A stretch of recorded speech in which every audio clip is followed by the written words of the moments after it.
అందరికీ నమస్కారం అమ్మ. ఈరోజు మనం తెలుసుకుంటున్న అంశం ఏంటంటే 6వ తరగతి తెలుగులో మొదటి పాఠ్యాంశమైన అమ్మఒడి అనే పాఠ్యాంశానికి సంబంధించి టోటల్ నోట్స్ని చూద్దాం. వీడియోలోకి వెళ్ళే ముందు ఇంకా మన ఛానల్ సబ్స్క్రైబ్ చేసుకొని వాళ్ళెవరు దయచేసి సబ్స్క్రైబ్ చేసుకొని లైక్ చేసి షేర్ చేసి మీ ఫ్రెండ్స్కి రిలేటివ్స్ అందరికీ మన ఛానల్ సబ్స్క్రైబ్ చేసుకోమని చెప్పండి. మన ఛానల్ సబ్స్క్రైబ్ చేసుకొని ప్రత్యక్షంగా పరోక్షంగా సపోర్ట్ చేస్తున్న వాళ్ళందరికీ పేరు పేరున ప్రత్యేకమైన హృదయపూర్వక ధన్యవాదాలు. ఇంకా ఆలస్యం చేయకుండా వీడియోలోకి వెళ్ళిపోయాం. అమ్మఒడి చదువుల బడి అని కవి ఎందుకన్నారు? తర్వాత రెండవ ప్రశ్న, అమ్మ మాటలు పిల్లలకు ఎలా ఉపకరిస్తాయి? తర్వాత మూడవ ప్రశ్న, నేను ఆపుతానమ్మా, ఆపినప్పుడు మీరు స్క్రీన్ షాట్స్ తీసుకోండి. ఒకవేళ అక్షరాలు కనుక క్లియర్ కనిపించకపోతే నెట్ క్వాలిటీ పెంచుకొని స్క్రీన్ షాట్స్ తీసుకోండి.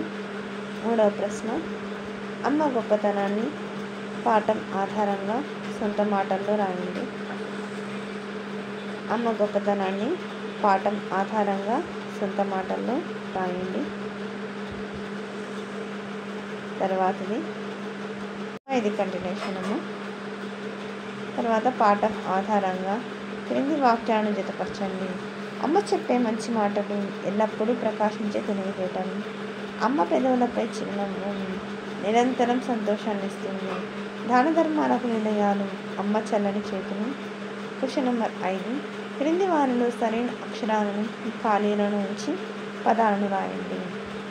బలపం, కంఠం, అరక, ఆభరణం, పథకం, ఇంధనం, శతకం, సఫలం, శంఖం, ఢంకం, ఢమరుకం. క్వశ్చన్ నెంబర్ 6, గ్రామర్ ఇది. క్రింది అక్షరాలకు అవసరమైన చోట సున్నాను చేర్చి సరైన పదాలను రాయండి, చదవండి.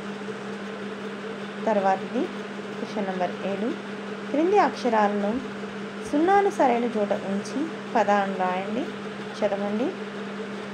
క్రింది అక్షరాలలోనూ క్రమపరిచిన సరైన పదాలుగా రాయండి, చదవండి. తర్వాత క్వశ్చన్ నెంబర్ 4, అమ్మఒడి గేయం కవి గురించి రాయండి. అమ్మఒడి గేయం కవి బాడుగ నరసింహారావు గారు. బాడుగ నరసింహారావు గారి గురించిన కవి పరిచయం: బాలరసాలు, పాలబడి పాటలు, ఆవు హరిశ్చంద్ర, బాలతనం, చిన్నారి లోకం మొదలైన 17 పుస్తకాలను రచించారు. ఆయన అనార్కలి నరసింహారావుగా పేరు పొందారు. ఆయన 15/8/1913 నుండి 6/1/1994 వరకు జీవించారు.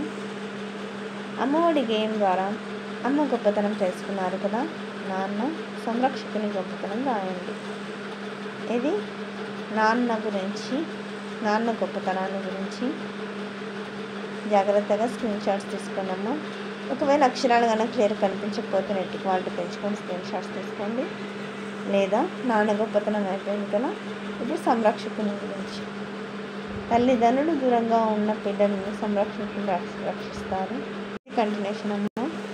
మళ్ళీ చెప్తున్నాను కదండి, మా అక్షరాలు కన్నా క్లియర్ కనిపించకపోతే నెట్ క్వాలిటీ పెంచుకొని స్క్రీన్ షాట్స్ తీసుకున్నాము. దయచేసి ఇంకా మా ఛానల్ సబ్స్క్రైబ్ చేసుకొని వాళ్ళని దయచేసి సబ్స్క్రైబ్ చేసుకొని లైక్ చేసి షేర్ చేసి మీ ఫ్రెండ్స్కి రిలేటివ్స్ అందరికీ మన ఛానల్ సబ్స్క్రైబ్ చేసుకోమని చెప్పండి. మన ఛానల్ సబ్స్క్రైబ్ చేసుకొని ప్రత్యక్షంగా పరోక్షంగా సపోర్ట్ చేస్తున్న వాళ్ళందరికీ పేరు పేరున ప్రత్యేకమైన హృదయపూర్వక ధన్యవాదాలు. ఇంకా ఆలస్యం అందరికీ మరి ఒకసారి ధన్యవాదాలు. దయచేసి వీడియోని మాత్రం స్కిప్ చేయండి.